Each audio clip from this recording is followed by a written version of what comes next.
where luxury meets the sky.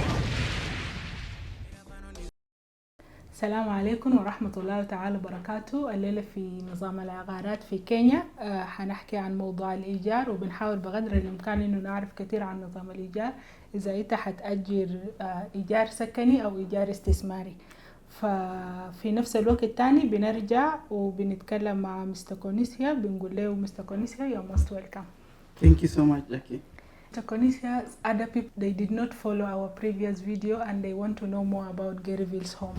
Can you please also give them brief about what you normally do?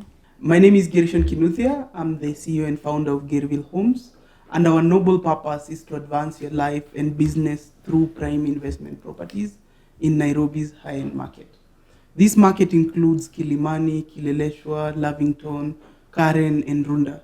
So if you're looking to buy, sell, or rent in these areas, we are the right people to have a conversation with. Thank you so much, Mr. Konisa, about the details concerning Garyville's home for others who did not follow our first video.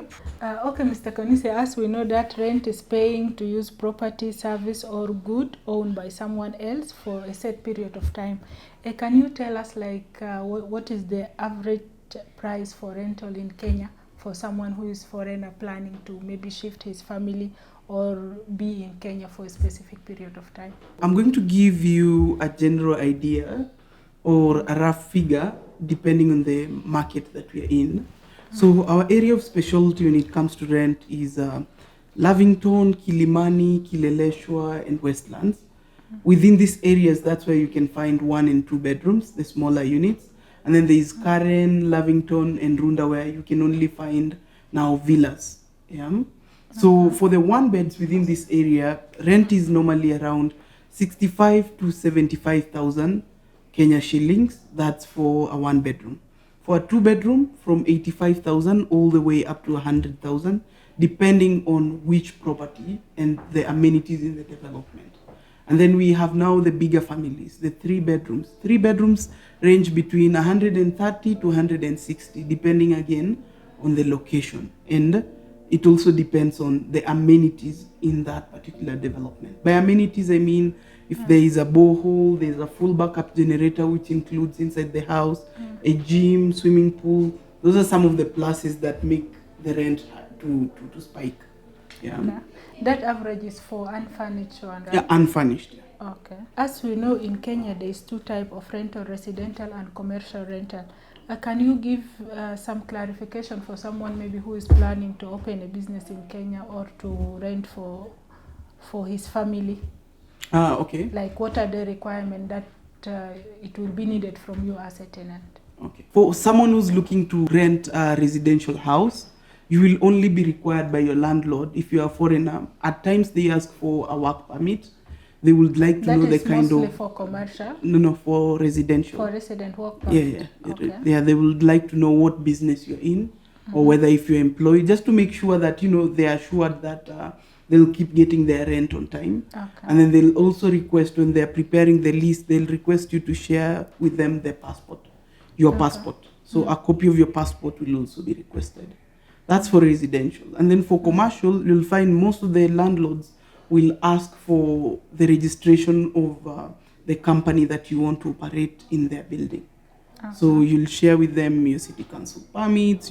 Some of them will request for the registration documents that you registered the company with, just to have an idea of what business you'll be running in their space. Okay. And also, do they have the same term and condition that apply wherever if it is residential, rental, or commercial? I think it's more dependent on the landlord, because you'll find some landlords will ask you, okay, it's basic market rate. Most of them will ask you for 2 months deposit and 1 month rent. And then for commercial, you might find they'll ask you probably for 3 months deposit. And then they might require you to pay quarterly or even semi-annually or monthly. It just depends with the agreement that you'll be able to negotiate with. And that 2 months that you are going to pay, apart from the exactly money for rental, is it refundable? Yeah, it's refundable at the end. Yeah. Okay. When the lease expires. Other people, maybe they are planning to do some investment in rent. Can you give them a brief about the return on investment? like if you're investing in that part? So real estate in Kenya has been very stable over the years. Yeah, even when the dollar hiked, the returns from real estate were still good. Guys were actually buying a lot at that time. When it stabilized to 129, 128 right now, guys are still buying because the rent that you are supposed to get is still stable. The demand for rental units in Kenya, we've always had a deficit of around 200,000 units in Nairobi every year. So that's why you'll find a development will come up. By the time it's complete, it's already fully booked. Yeah, sold out and fully booked. So in terms of rent, your ROI is around up to 25%, depending on the unit you pick. If it's the short stays, that is the 1 and 2 beds, whereby you can do Airbnb. The returns tend to be way higher as compared to the long-term stays, because then you'll have to give a standard rate. Okay. Yeah. As Garyville's Home, or as CEO for Garyville's Home, you have been there for so long in that field. Can you tell us, like, what are the main terms that specifically for a foreigner need to concentrate on when it comes to commercial or residential rental before reaching to that point of signing agreement? 2 things. I would advise you to get a lawyer. A lawyer will be able to go through the lease to be able to advise you in terms of which clauses might affect you going forward. But if you're to go through the lease yourself, I would pay attention to the service charge. Who is going to pay that service charge, and is it included in the rent? Because you might agree on rent to be 150K. Let's say if it's a 3 or it's a 4-bedroom apartment, yeah. And then once you agree to pay the rent at 150, the landlord says there is service charge that was supposed to be paid, which is around 10,000 or 12,000. So you see, your total rent will be around 162 and not 150. So those are some of the things that you need to be aware of. Service charge. The other thing is, let's say you like the place. You've been there for 2 years and you like it. Yeah, you want to renew the lease. So instead of redoing another lease, in the first lease that was there, you had put a rental increment rate percentage. Yeah? Okay. So market rate is always 10%. But you'll find there are some landlords who will say 20%. Some will ask for 5%. So again, that will be something that I will be keen to negotiate and make sure we get to agree on a percentage that is agreeable to me.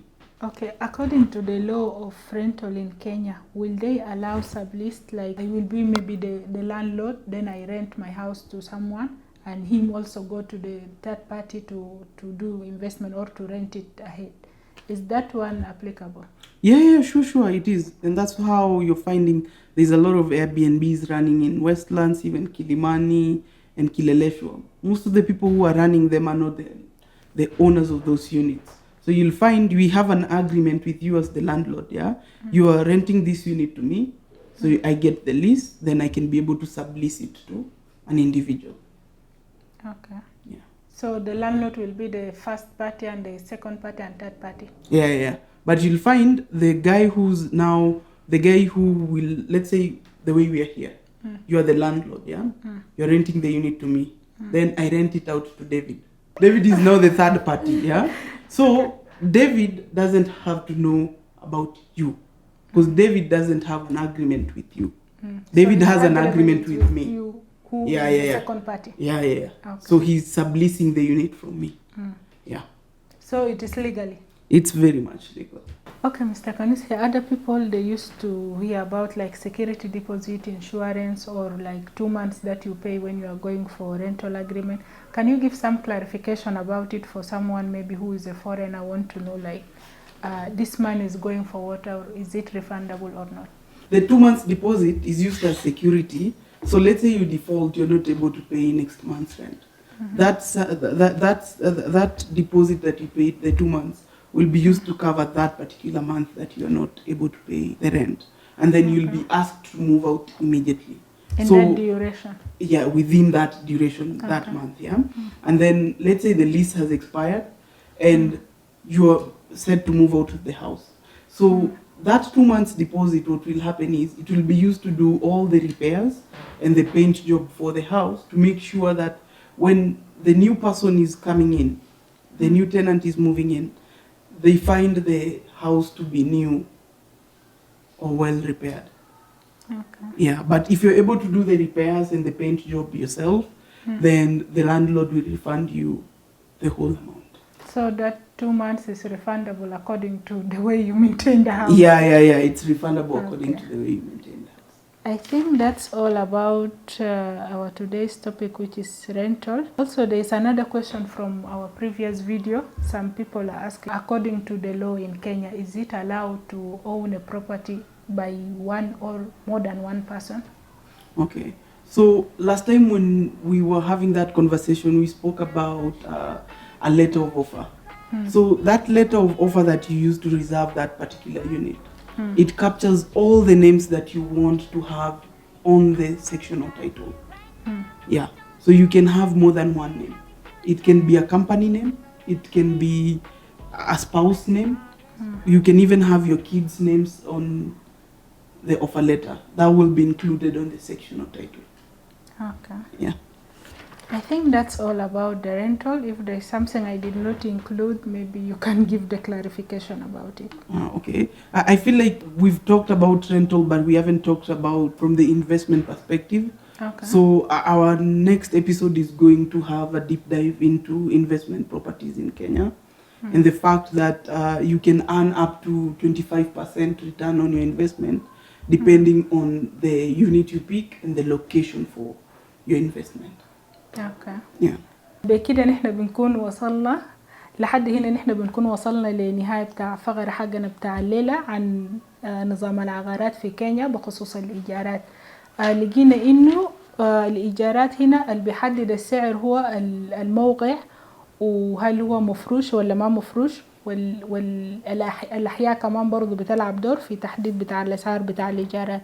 في نفس الوقت هم عندهم 2 نظام بتاع إيجارات، إيجار سكني وإيجار استثماري أو تجاري. فإذا أنت حتأجر استثماري ولا تجاري، في أغلب الأحيان بيكونوا عايزين منك الباسبورت بتاعتك وشهادة بتاع شهادة عمل، بالذات وقت انت تكون أجنبي عشان يعرفوا ميبي يا تو بيزنس انت قاعد تعمله، وحتى المؤجر بيضمن انه الزول الجاي يأجر ده هيقدر يكفي له الدفعيات بتاعته. وفي نفس الوقت مستر كونيسي وضح لنا انه نحن مفروض نركز لنظام الدفع او الفترة اللي نحن مفروض ندفع فيه، وإن كيس انت لو ما قدرت تدفع في الوقت ده زي ما بيقولوا الغرامة اللي عليك هيكون شنو.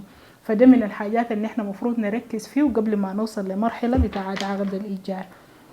بالإضافة لأنه القانون بتاعهم بتاع الإيجارات هنا بيسمح إنه ممكن تأجر من المالك، وإنت كمان ممكن تأجره لقدام على حسب الاتفاق بيناتكم انتوا ال3 أطراف، اللي هو المالك وإنت المستثمر والزول اللي بيجي بيأجر منك.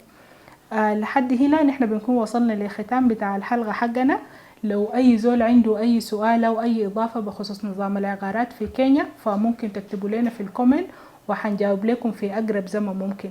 Mr. Konisia, thank you so much for more details that you are giving us about rental or the system for property ownership and the system for rental, and more about investment we will know in our next video. Thank you so much. You're welcome. Thank you again. And for everyone with any questions, they can always ask, then we can always, respond to in the next episode. As soon as possible. Yeah, or as even soon in as the comment we can yeah, even in the more comments, details. we can be able to respond. Okay, thank you so much.